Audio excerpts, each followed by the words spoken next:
Well, speaking of actors, Mike Epps did an interview recently, I think on All the Smoke, and he basically confirmed that he's no longer going to be Richard Pryor.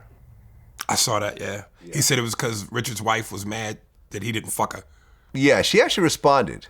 Okay. She said, I don't know why he wants to pick a fight with me and why he would say that I want to sleep with him. I wouldn't touch his dick with a 10-foot pole. I'm disappointed because I thought he was the perfect Richard Pryor. She also, I guess, visually, I thought visually. so. Well, here's what stopped me. I think you're going to pull off the role. Here's what stopped me from, because at first, before I saw this, I thought not only visually, but kind of the way Mike is, he could be Richard Pryor. Right. Here's what derailed me. His episode on Winning Time. She talked about that. She said that she didn't like the way he looked. Nail it. Looked like a junkie kind of. He didn't nail it. When I saw his performance as Richard on Winning Time, I went, not really. Nah, yo. Nah.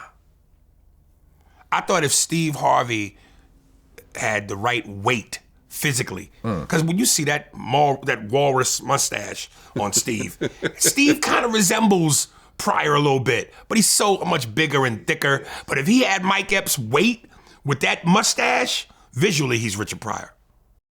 Well, who was it that said this? Hold on a second. And I remember at one point Eddie Griffin was rumored to play Richard Pryor, which I couldn't see at all.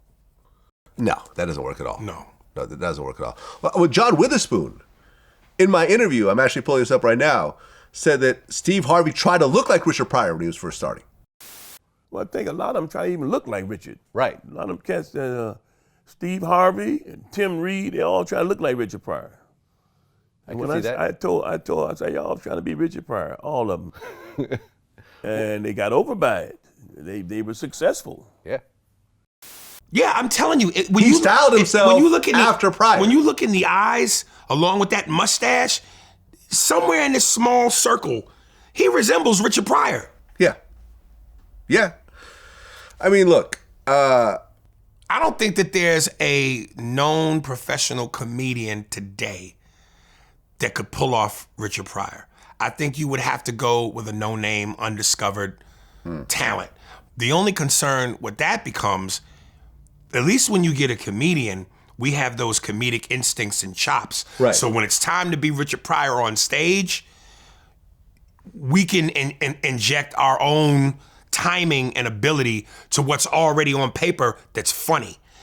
Now you're talking about getting somebody who kind of looks the part, and if he's a regular actor, can he pull it off comedically the way a comedian could? No. Yeah. So how do you marry those two necessary components? Yeah. Yeah. That'd be like somebody doing the Michael Jordan biopic. You gotta pick somebody who physically can do that spectacular, graceful, beautiful shit, but you also gotta find somebody, and let's be honest, and let me say it now, pause for all you insecure niggas. You gotta find a dude who's 6'6" and is good looking. Michael Jordan was a handsome motherfucker when he was in his prime. Women loved him, the bald head, the dark complexion. He was a smooth looking motherfucker and was smooth in terms of swagger. So how do you find a guy at 6'6" who could athletically do all of that, but also looks good? That's not an easy find.